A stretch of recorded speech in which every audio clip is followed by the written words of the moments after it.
All right, hi guys. How you guys doing out there?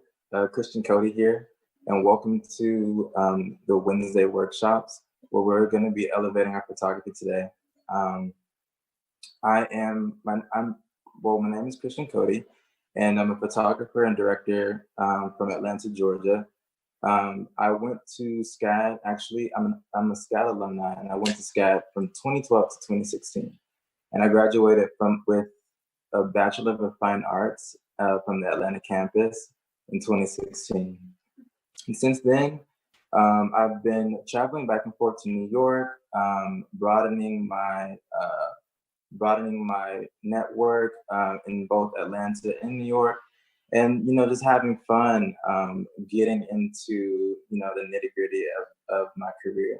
When I set out as a photographer, I basically started out more so in documentary sense. I started out by photographing my friends in high school. It was about 10th grade when I started photography, and at that point now it's about 10 years, which is crazy. But with that being said, it started from documentary, and I kind of moved into portraiture, and I was really, really attracted to the idea of building my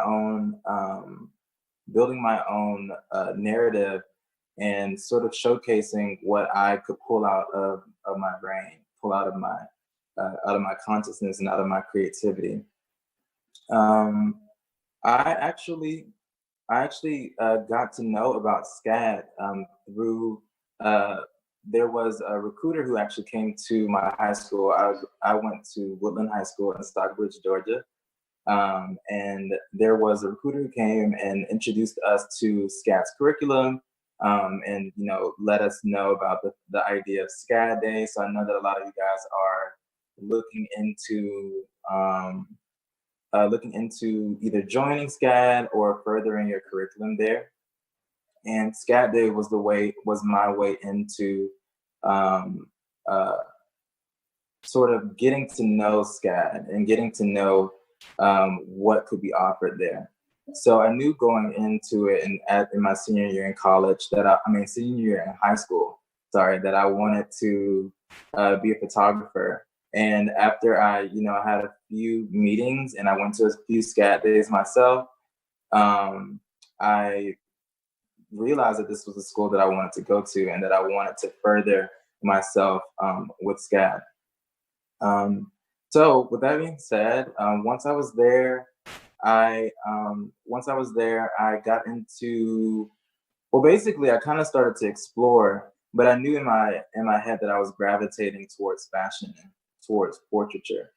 So with today's workshop, what we're going to do is go in a little bit of detail, especially with darker skin tones. We're going to go into a little bit of detail about how I like to personally edit my own photos and how I like to work in the post-processing sense. So in today's time, I like to basically balance. I shoot primarily film photography, 35 millimeter, but I bounce back and forth between 35 and digital. So today we'll have a few examples of digital, and we'll have a few examples of film. So in particular, like for instance, now, as you guys can see, we have Malik. He's a really good friend of mine and also a model. And we've known each other for a while, and I thought to use these images today so that we can kind of get into how I'd like to process them. So one thing that I know for sure, and we'll get into that as well for Photoshop, is that a lot of the techniques and a lot of the skills that I've learned, I've still held on to from my days at SCAD. When it comes to retouching, I personally like to be kind of light.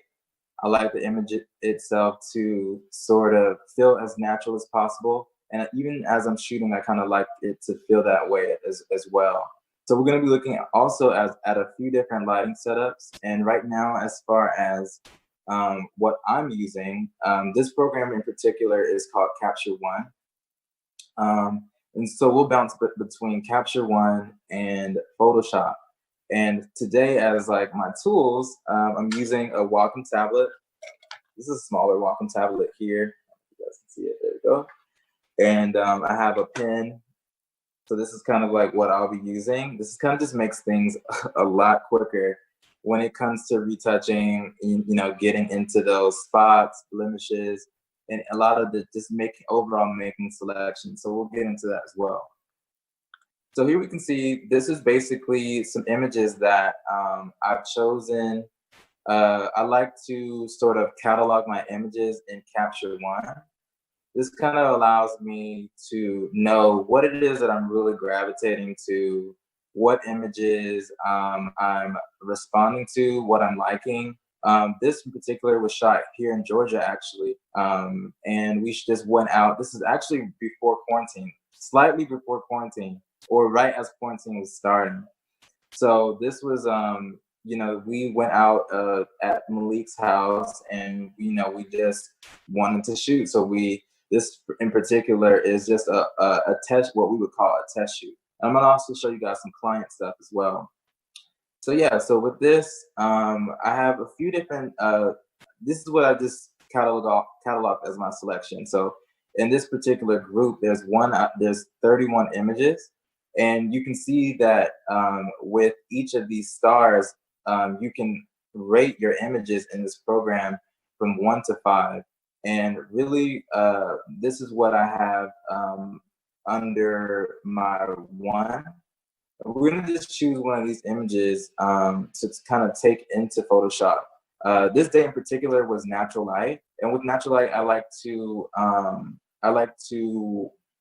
really play with the sun. I think the sun can be our best friend, especially with skin tones. I think that's when we as people look our most natural.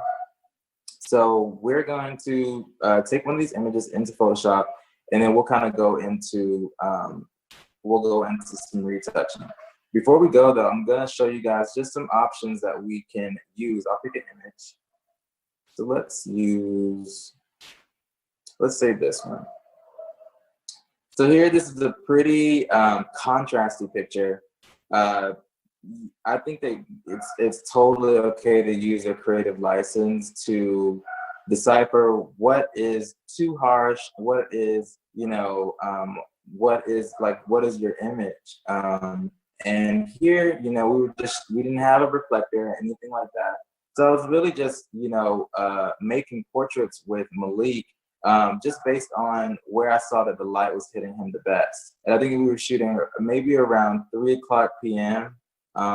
And that's this leading from 3:00, especially going into the evening to the sunset. I feel is the best times to make photos because of just the light and the tones of light that you can get with the sunset. So let's look at this picture in particular. So here, this is a drop-down menu, and here you'll have just different ways that you can edit your image. This image right now is in RAW, so this is how the image looked when I got it scanned. So here we have just different categories to affect your image, like color balance, white balance. And then you also have the option of making it black and white. And here, this affects a lot of your exposure and levels. So for instance, if we wanted to bring our image and make it safe, we said, the highlights for me are a little bit too high. I can bring this down. And now you can start to see that the image is getting darker. Right now I'm affecting the brightness tab, and you can slide it up and down to really just affect your image. I think that it is, especially when it comes down to your exposure. One thing to note is that, you have, this is a film image. So this image right now is a film. And it's been scanned in high res. So, so with this, we'll just bring it down. It's really important, especially when you're shooting film, that you are mindful of your exposure. and your overall and your aperture. So that way you're able to make an image that's not too blown out or not too dark, because when you get it in post, it's going to be harder to affect the color. It's going to be harder to just to overall just process your image. You're going to lose a lot of detail. With digital, it gives you a lot more leeway, but it's the same thing. If you're shooting in RAW, a lot of the times you can pull your shadows really, really far up, and you can, make a lot more adjustments. It's like the meat of your picture is a little bit stronger. It can handle it a little bit better. So yeah, we're gonna just do a couple things before we pull this over. I'm just showing you guys just how you can use this program. For me, I kind of like to eye my image. I think that, a lot of the times, the image, I like to say that the image speaks to me as far as the tones go. If I feel like it's a little too, into the magenta, it's a little too, I shift it a little bit, and I kind of just play with it. You can kind of take your time and really adjust the image the way that you see fit. And I think a lot of times, especially with darker skin tones, a lot of times with darker skin tones, it can be harder to feel, okay, what feels realistic, what feels natural. And I think that like I said, you can use your creative license, especially if toning your image, in a crazy, like say for instance right here, in a crazy blue, or green, or even into magenta, if it's making sense for your overall setting, especially if you're shooting it on location, you can kind of just use your eye to kind of measure to see, okay, this looks a little bit too orange. You can even compare it to other tones in your image, like the blues or the greens, to kind of decipher whether or not, it's too, that the color is off. So I'm gonna just pull this here, and this image I'm gonna take and I'm gonna pull it into Photoshop, because that's gonna be the other program that we use. So for instance, in Capture One, you can import your images into Photoshop through the menu. So here I'm pressing Control and clicking, and I'm going to the option Open With. So when you have Open With, you guys probably might, let me just slide it over.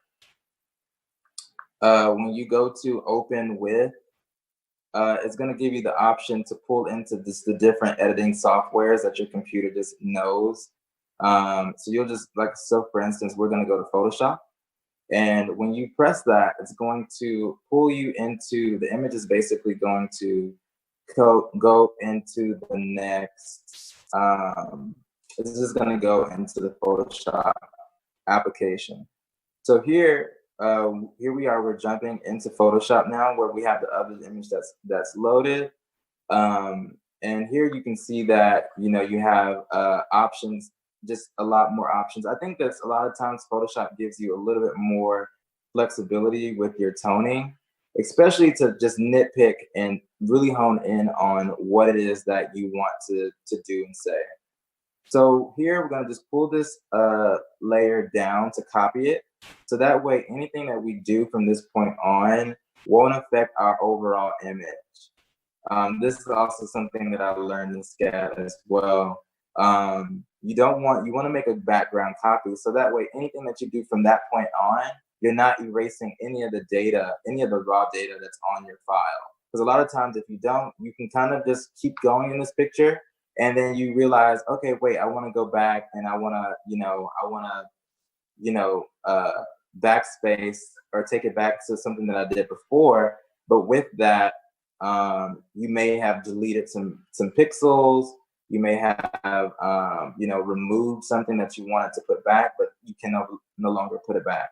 So for that, to circumvent that, we're just gonna, turn this layer on with a second layer. And here, so today we're gonna just, today we're gonna keep it pretty simple. I'm just gonna show you some other programs here that we can, or other modifications that we can use for the image to really change the color. So now I'm thinking that this color for me is a little bit washed out, right? So I'm gonna add some color into this image.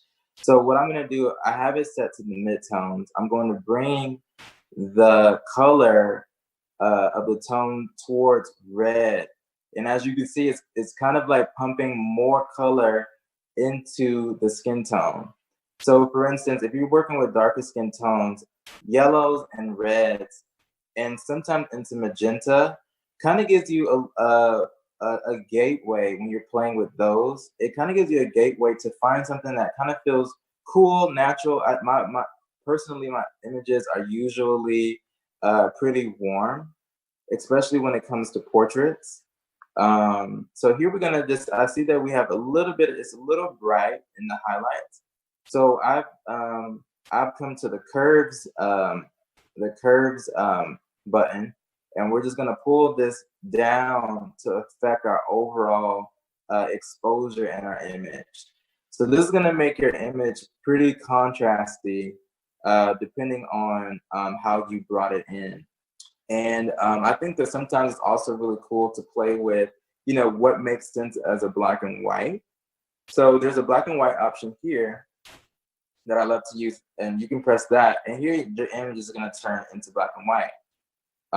And from there, I'm like, wow, okay, cool, this looks great. And sometimes the black and white, well, I call it singing.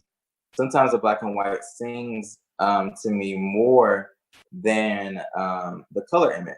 And here you can adjust all of these hues here. You can adjust the original hue in that file for black and white.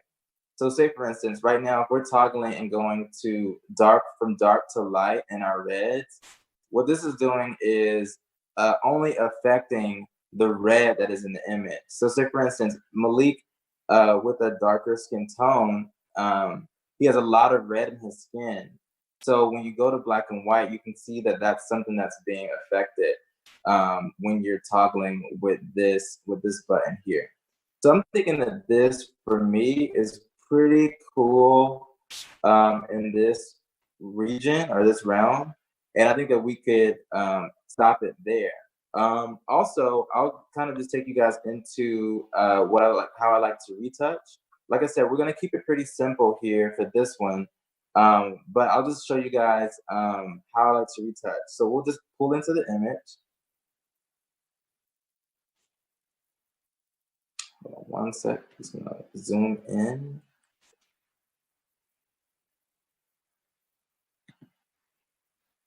Oh, it's taking its time. I'm gonna pull this over. We'll give that a sec. Oh yeah, there we go. I'm just gonna pull into the image here. So now you're like into the pores, right? And you can see, like I said before, I don't really like to retouch too much, but depending on if it's a portrait, if it's a project, if it's something in your image that you want to take out, what we do, we come to here to this bandage tool, and it's called spot healing. So you'll take your spot healing brush, and you'll just come onto the image, and then you can start to begin to just start to take out things that you kind of, say for instance, if there's any kind of like blemishes, if there's any kind of like spots or anything that you want to take out, you'll use this tool to and really it's key to keep your brush pretty small, because what this is doing, it's using the pixels around the brush, and it's kind of finding a middle ground between them. So when your brush is pretty small, it's not affecting too much pixels, and you can keep your image looking pretty clean without it being too much affected by the retouching. And also, if you guys have any questions, feel free to drop them in the chat, and I'll answer them as they come.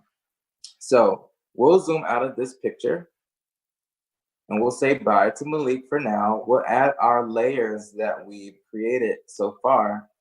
And this is pretty much where we are with this image now. It's a little bit warmer.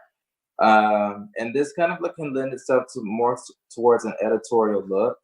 Like I said, we didn't have a reflector. So sometimes that kind of can be your creative license. You can kind of work with the shadows to make an image that, that works for you, that speaks to you. So we're going to use this drop down menu to go to another image. Someone said, do you create presets for your work? I don't necessarily use presets. I think I kind of come into each picture. It's almost as if each picture has or each project has a life of its own.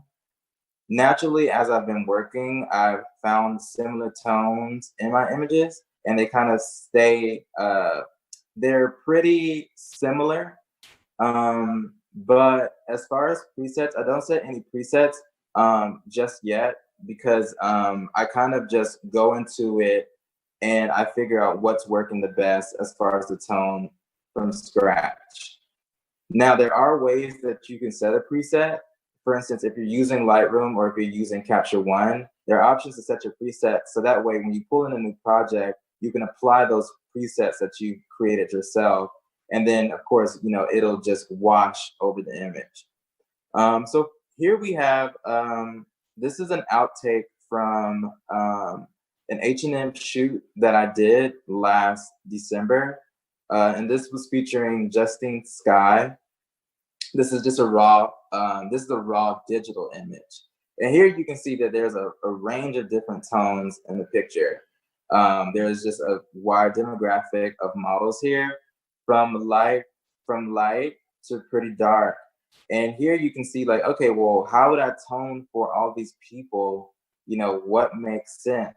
And I think that we can use, I'll show you guys, kind of just to eye it and figure out what's working the best for that picture. So right now I can already tell that this picture for me is pretty, it's pretty contrasty. The exposure is pretty good, but for me, as far as color, it's a little dull. So what I would do, again, we're gonna copy our background. And this was in California, by the way, Santa Clarita, California. So yeah, so with this, H&M themselves, they had a specific look that they wanted to go for. And we kind of, so those images were pretty, and that's also one thing too. When you start to branch out into being a commercial or just working for yourself, freelancing, when you come across clients, a lot of times they may have a specific look or feel that they may go to or want. Or, they may want, an image or a feel that they know that you can provide. So sometimes it'll just depend, but a lot of times it's really good to, like I said, use your own, and as you work more and more, you'll start to feel as though you're kind of developing a look and a feel, an aesthetic to your pictures. So for this, I'm gonna go into the white balance as well. This tab here, color balance. And like I said, I'm gonna tone a little bit towards red, just to see what, I kind of like to start there, especially in the midtones, because it really starts to affect the image pretty quickly. And you can kind of see that the tones all within that image, especially midtones, are starting to change. So here I'm kind of pulling this a little bit more towards yellow. Yellow to me, especially with the sun, it can be really complementary to people's skin tones, and across the board. So here we can kind of see that the everyone in the image is being affected by our new tone here. I'm gonna pull a little bit more into the red. I like to just eye it, so I'll kind of like dial it way far, and then I'll dial it back to kind of make sure I kind of feel it out. For me, with post-processing, which is like half of the, the entire half of the process itself, from shooting to post, I like to be pretty intuitive.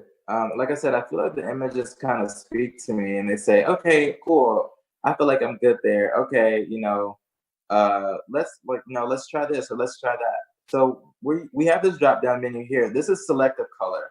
So with selective color, this is going to just affect the color that is represented or that you have chosen. So right now we have the reds, and here you can see that it goes from reds all the way down to blacks. And when you go in to change these, it'll change solely that colorway.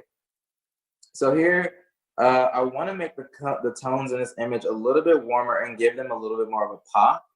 So what we're gonna do again, we're gonna just go through these different toggles from cyan all the way to black, and we'll just see what works, what's working well for this image. As you go to this is gonna bring the color dull. It's gonna make it a little bit more dull once you go to the right, and cranking it to the left, you can see that it pops in so much color, but sometimes that can be too much. So we'll just eye it. I'm gonna come in so I can see this. We'll just eye it, and here you can kind of see that, like I said, everyone in the image is being affected by that tone. Here we have Justine Skye here, who for this campaign, this was her campaign. Ideally, this was going to go hand in hand with Coachella, but with quarantine or with coronavirus. With coronavirus, we didn't get the chance to quite take advantage of the festival season. But you know what? It's okay because the images last forever. So we're gonna, I can see that. So Justine is here was my focus. I would tone for her first. So I'm gonna just pull down and I can start to see that, okay, cool, this is looking good. I'll play with this a little bit more. Sometimes, especially with brown skin, if you're shooting an image that also has other tones that are brown, like say for instance, you're shooting against a brown wall, or you're shooting and there's like some yellows in the image, it's gonna affect pretty much that entire photo. But one way that you can isolate that would be making a selection, and you can mask it. We won't get into that for this one in particular, but that would just be one option to isolate, each picture that you're having. I'm gonna go to a few more questions here too. 1 second, you all.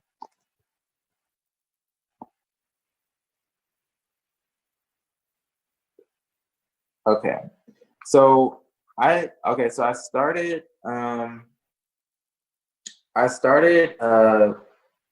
here. I'll show you guys.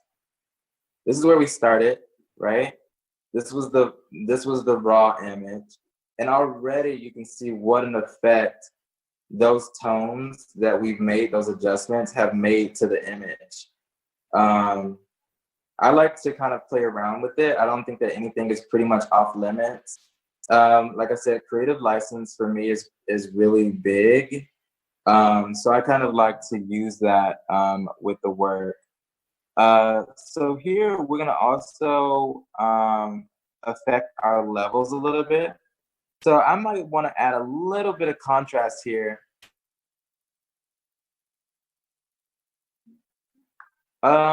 As far as selective color, someone asked a question. I pretty much like Photoshop a little bit more. You do also have that option with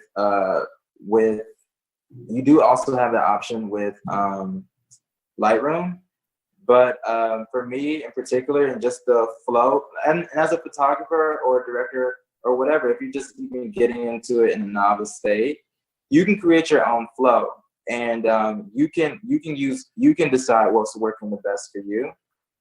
And for me, Photoshop, I like because a little bit goes a long way. Even we've spent like 3 or 4 minutes on this picture, and it's already, looks so different than where we started. So I'm gonna bring our exposure up just a little bit. And this is gonna bring out a lot more highlights in our picture. But then also when you drag your mouse along this line, you can also bring down the tones, and this just affects the overall image.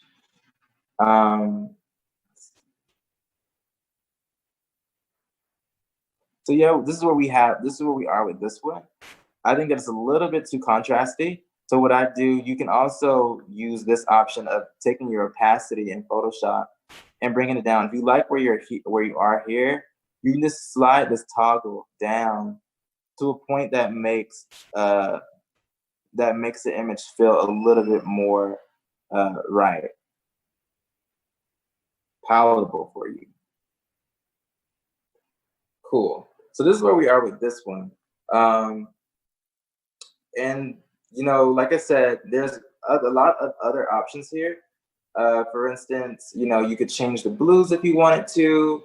You can go in and change your yellows in the tone, which would affect this image drastically since it has a lot of yellow in it. But this is where we'll pretty much end on this one. And like I said, you can turn these eyes off and you can see where your image started. So like I said, this is where we started. And as we added each layer, the image itself has changed. And this is where we'll have, somewhat of a final product. If you guys have any more questions, I can get to them. But thank you guys for rocking with me. This is also just a lot of fun. This image here is, this was also an outtake from a client. This was from Wall Street Journal. And for me, I can already tell that this image could really use a lot more contrast. So before I would do anything else, I would just affect my contrast. And I'll just show you guys here, this will be a quick tone for this one. And yeah, we'll pretty much be wrapping it up for some quick tips. So here, once we're dragging down this line, you can already see that the image itself is becoming a little bit more contrasty. Let's see. Someone said, how much creative control do you get for the final image when you're working with brands? That's a good question. It just depends. It depends on how lenient they are. I think that for editorials, you can have a lot of creative license. But when you have a client that's going into, say, for instance, if they have a lookbook or if they have a campaign, a lot of the times there's a lot of collaboration with, finding that sweet spot for your contributions and their overall direction. So, say for instance, here with this shoot, we had a lot of creative control. But they had the overall idea that they presented to us, and we took, our creative license to pull, the models that we liked, the hair, makeup, the styling was set. So a lot of times it just depends on the client. Where I know for example, working with musicians, a lot of the times, that can give you a lot of creative control because they're working with photographers. Say, for instance, if you're working with a record label, they'll be coming to you to create a new world, to create a universe around that talent, to create a universe around that artist. So it really just comes down to an overall collaboration. And working in this industry, a lot is based on collaboration.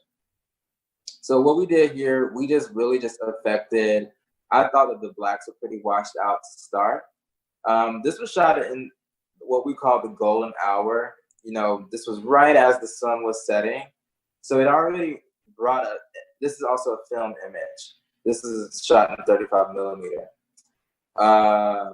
And here, we did have a bounce coming from our left-hand side to fill in some of those shadows.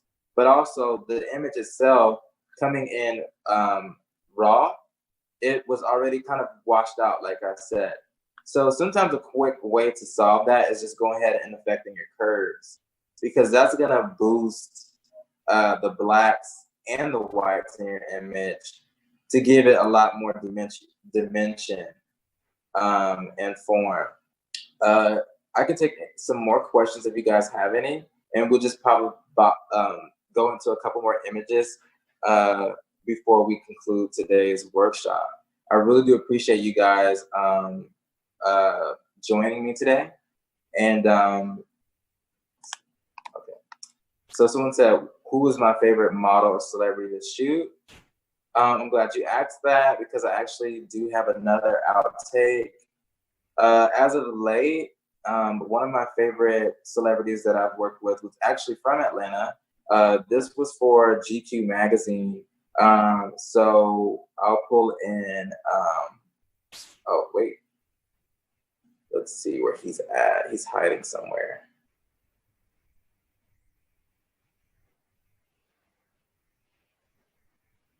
He's here somewhere. Oh, there he goes. Killer Mike. So this was Killer Mike, and we basically brought a seamless. He's shot on the seamless, but this is actually in his studio, or no, I'm sorry, his barbershop that's on Edgewood here in Atlanta. And I'm actually here in Atlanta right now. This was shot in his barbershop, and what we did, and this is what I mean by creative license. We wanted to create somewhat of a studio feel and look. This was an outtake from the GQ shoot. And they wanted to make really cool images of him as a new, front runner in politics, especially for Atlanta, and just, showcase an overall influence that he has as an artist.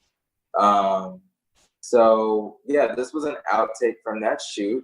And it's actually on stands now in the August issue of GQ. Thank you guys so much for joining me today. I'm glad. I hope that I could have offered you guys some tips and tricks to take your images to the next level. I have been really drawn to the idea of post-processing since I started with photography. It, for me, was the way to sort of bring the image from, sometimes you can take a picture and you're like, okay, how do I feel about it? How do I, what do I think about this picture? And then with toning, with the advancement of toning and post-processing, you can take a okay image to something that you really, really, like, and something that you really feel proud of. So yeah, I really do appreciate being able to share some of my own photos with you guys. The journey so far has been great, and I wish everyone on their own respective journeys, I'm just sending you guys some good energy. I know that it can be pretty interesting as a photographer, figuring out your footing and figuring out your place, and figuring out, okay, what makes me different? Who am I as an artist? Who am I as an image maker? So yeah, I really do hope you guys have your own great journeys and make mistakes and learn from them and learn what works for you as an individual, because that takes time, and I'm still even on that journey myself. If you guys have any other questions, feel free to put them in, and then we'll begin concluding. Okay, so someone asked about frequency separation. For me personally, I feel that frequency separation is pretty hardy. When I mean hardy, it's like really technical. For me, as like for the work that I do, I like to stay.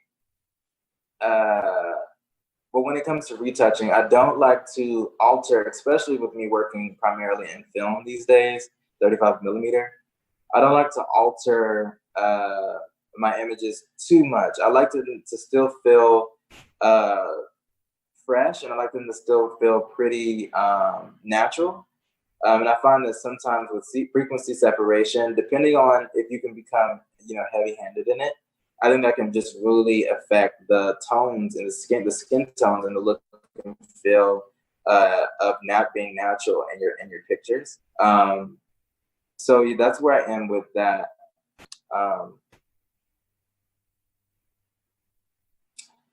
So as far as marketing my own work, one tool, and I call it a tool, one tool that I've really used has been Instagram. In fact, I've asked a few clients, when we've gotten to set, like, how did you hear about me? Like, how did you find my work? I'm really interested to know, like, how we came across each other. And it really comes a lot of times down to Instagram. Now, one thing is when you're working in whatever community that you're working in, as you're growing and as you're connecting to more people, you'll find that you'll also get work on references. So, for instance, if you work with one person, and you had a great shoot, you guys like bonded, there was an overall great product. It was a great work environment, and everyone, had thumbs up from that experience. They may go to someone else, just naturally through conversation, and they'll refer you for work with someone else. So that's also another way that I've gotten work in the last few years, has been through referrals. Especially with me working in Atlanta, I actually started taking clients on while I was a student at SCAD. And I wanted to be able to balance both trying to start a career professionally as a photographer, as well as like taking on more curriculum as a student. I think that my professors there really pushed me to find my own voice. Once I discovered that it was fashion, portraiture, and working with people, that I was gravitating to, my professors at SCAD really helped me hone in on how I could take that to the next level. And with that being said, I would, implement those things with new clients, or, test shoots on the weekends, or, working with people, connecting with people via Instagram to, work on a shoot together.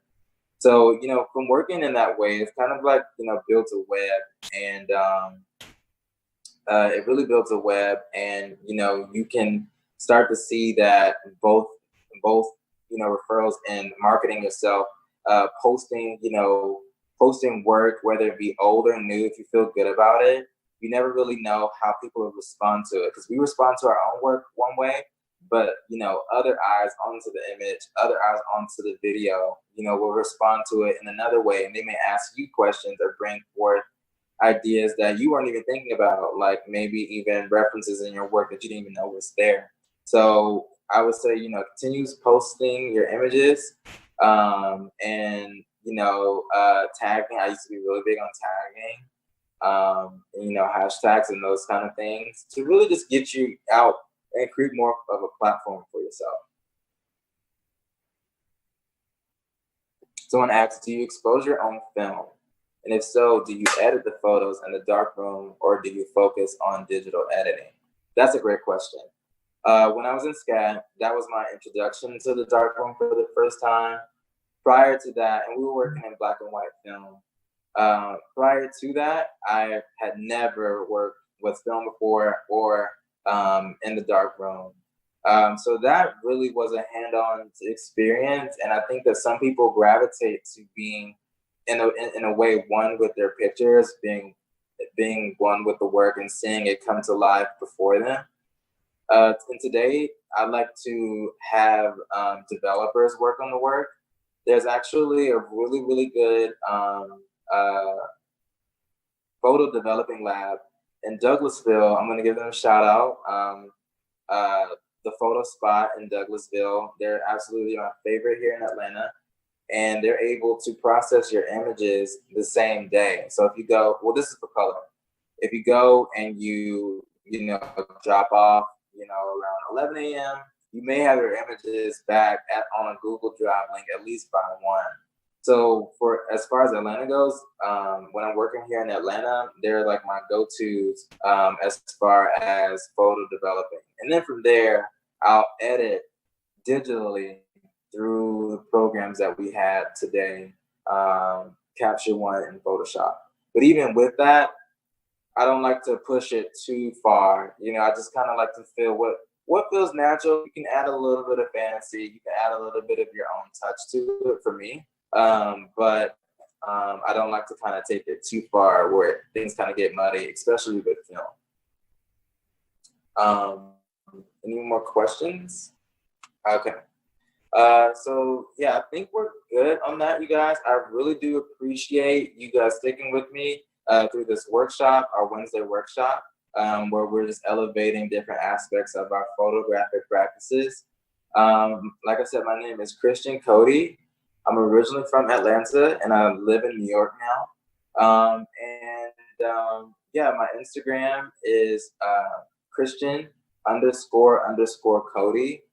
So if you guys have any other questions, feel free to follow me there and we can connect. I really do appreciate this opportunity. I want to say thank you to SCAD for allowing me to have this opportunity to come on and just share more of myself and my work. And you guys have a great one. I'll see you soon. Thank you. Bye.